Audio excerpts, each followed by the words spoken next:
Hey, what's up guys? Little man with a big opinion here. Today's video, I thought I'd just make it simple. On my way to work, just drawing on the back of my Walmart receipt. And I've come up with 10 items per se that are fairly cheap that are involved in prepping. These 10 items are, for the most part, the most expensive thing is about $250 and under. So the one item is $250 and under, and then the rest of the items on this list are like $20 or less. So I'll start off with the most expensive item on the list, and that's getting yourself a good 22. It can be a Ruger, it could be a Marlin. You can make it more expensive by getting a rifle and a pistol and getting like a Rough Rider or like a Ruger 22 pistol or something. But Rugers are an extremely cheap option, and they've got a very simple synthetic stock version that's like $220, and then after taxes it's about $250. You can get a wood stock version, you can get a takedown version that it comes in half right at the barrel, and it's good for backpacking and stuff. And then the Rough Riders, I think the last time I looked at them they were like $180.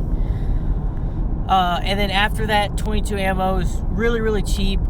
Like I could go to Academy right now and get a box of 50 rounds for $250. Federal makes a bring your own bucket, and you get 1,100 rounds for $45. It comes out to like 3.8 cents per round. So I'd say that's pretty good. It adds a firearm to your arsenal, adds, protection, and it's really cheap to just stack up a bunch of ammo. I think in 1 month I added close to like 5,000 rounds in 22, and it wasn't a break the bank thing. If I would have done that with my AR, probably wouldn't be making this YouTube video because I'd be working all the time. So next item on the list is rice, and I just put a subcategory of beans on there for that one. Rice is really cheap. You can get a 20-pound bag from Walmart for like $8.90, I think, the last time I got it for. If you went to Costco or Sam's, you could get the 50-pound bag for close to $16. So a little bit more than double the value of the 20-pound. I just don't have a Sam's Club membership, or not anymore, and so I'll just stick with the 20-pound bags. And then beans, I think Walmart only makes up to an 8-pound on the beans, and again it's like $6 or $7. So two really cheap food options that'll add calories. The rice adds a bunch of calories, it fills your stomach. The beans add protein and even more calories. And then you can, add and substitute meats and seasonings and different stuff down the line. But from like a strictly survival point, you've got calories, you've got protein. It would not be a very glamorous life, but it would be an alive life. So, moving on to the next item, I have matches, and again, subcategory is lighters. You can get matches for really cheap. I don't remember the last time I bought some because I've got probably 10,000 matches. But a lot of the times when I go to Walmart, I'll definitely go pick up a lighter or two at the checkout. Like, they make it convenient like that. I'm pretty sure it's because people smoke and they lose lighters all the time, and smokers will end up with 20 or 30 lighters, and it's a never-ending cycle. But I'll always add lighters. You see them on the side of the road a lot when I'm delivering pizza, and so I'll pick them up as long as they work. I believe I have one in the car that I found, and it's almost brand new. So lighters are very cheap fire source. Matches, the same thing. You can get more expensive by getting like waterproof ones and ones that come in a little plastic container that's got a compass and stuff like that. But just good old fashioned, I think Diamond is a really popular. I think that's what I have a lot of. Just they're big, probably 6-inch by 2-by-2-inch boxes, hold like 400 or 500 matches. So good for starting fires, good for, the fires help for cooking and boiling water and heat and stuff like that. And so it's a good cheap item to add to your preps. Then the next one I put is firewood. It kind of goes hand in hand with the last one, but in a grid down situation, that'll be a heat source, a light source, a cooking source. Also in cooking, like I said before, water boiling. You can get firewood anywhere from cheap to free, and I tend to lean towards the free side. I live in a pretty big city, and we have cleanups all the time, and there are certain days where in my tiny little car, I drive a Nissan Versa 2016, I'll fill the trunk up with wood, take the Sawzall and hatchet to it and split it down into small pieces and keep some big pieces. And I've never bought firewood for my fireplace before. Like I have, cheated before and bought like those little fire log sticks, but not actually buying firewood. So it's got many purposes. So we're gonna move on to the next one, and I have maps. So in a grid down situation, you might not have power, you might not have access to your cell phone or GPS, and so you're gonna need to know where you're going. It's a good idea to know as many of the streets and like places in your city. Obviously, if you live in a 20,000 person city, it's not gonna be as hard as living in, say, like Houston or New York. But maps will definitely help you out. You could buy, a big old atlas.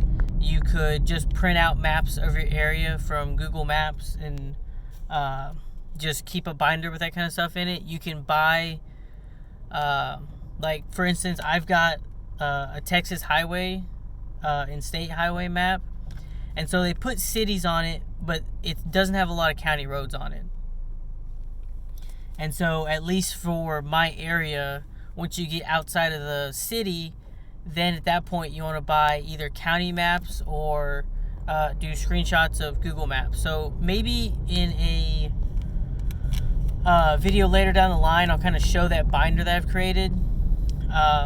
And I used a school printer for a club that I was in, so I didn't have to pay anything for the printer ink or paper.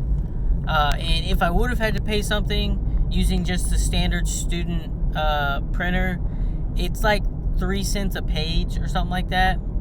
And then you can also do front and back, and I think it dropped it down to like 2 cents a page.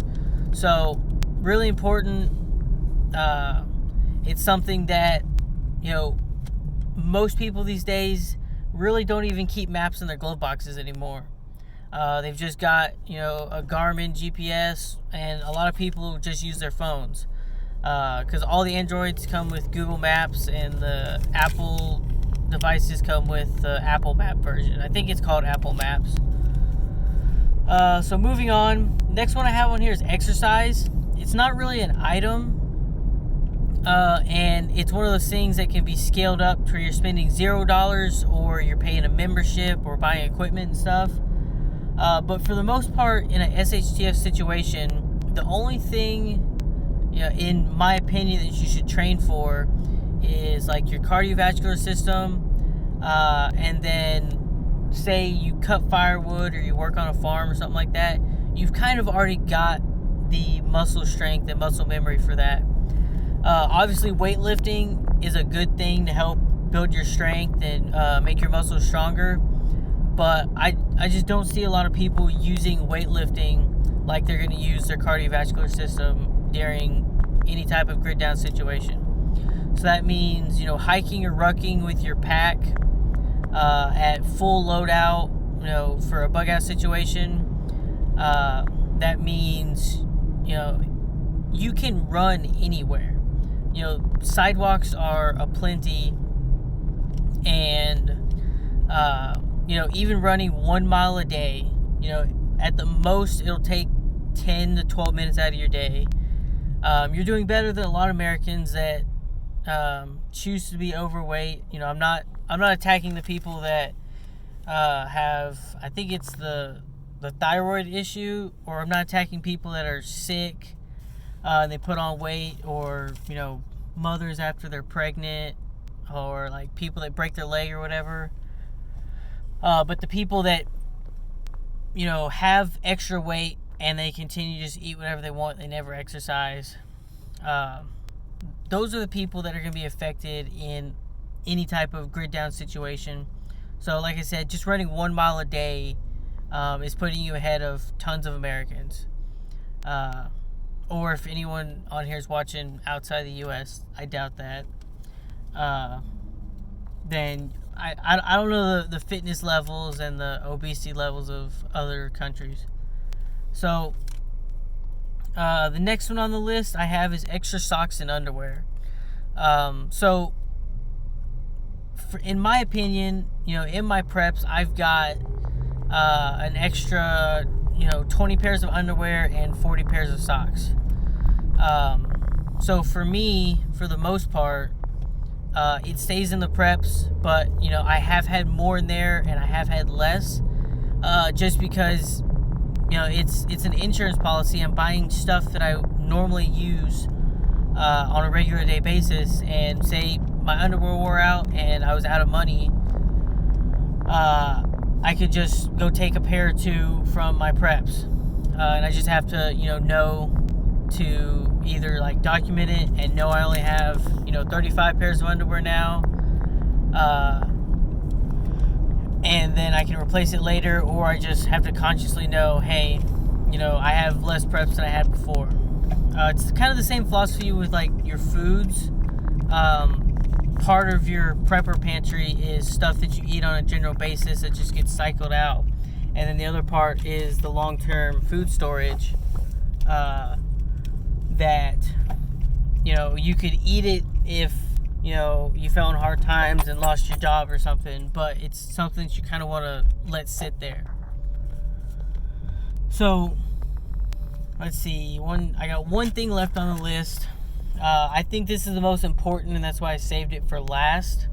I wasn't putting these in any order of importance or whatever, but I put knowledge on here. I've talked about knowledge a lot.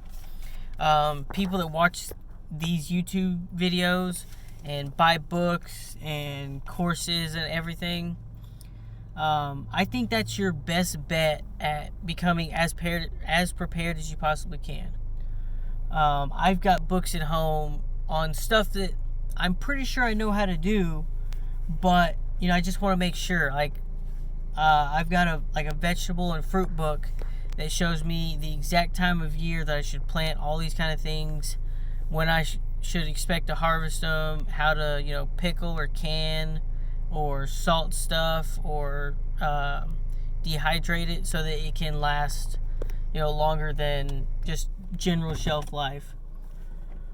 I've got books on bushcrafting. So all of this stuff is useful, and it's another one of those things that can go from zero to cheap to it can become very expensive. So let's see, recap. We got rice, beans, matches, lighters, firewood, exercise, a 22, and then ammo, maps, extra socks and underwear, and knowledge. So that's my list of things that are cheap for prepping, that if you're first getting started, those are some of the items you can start putting away. Or if you've been into prepping, then it's just kind of like a recap of, oh yeah, I've only got 10 lighters, maybe I want 20, and this video reminded me that they're cheap. Or when you first started prepping, you were able to put $200 or $300 a month away, and now let's say you're just working part-time, and so you can only put 50 to 150 away.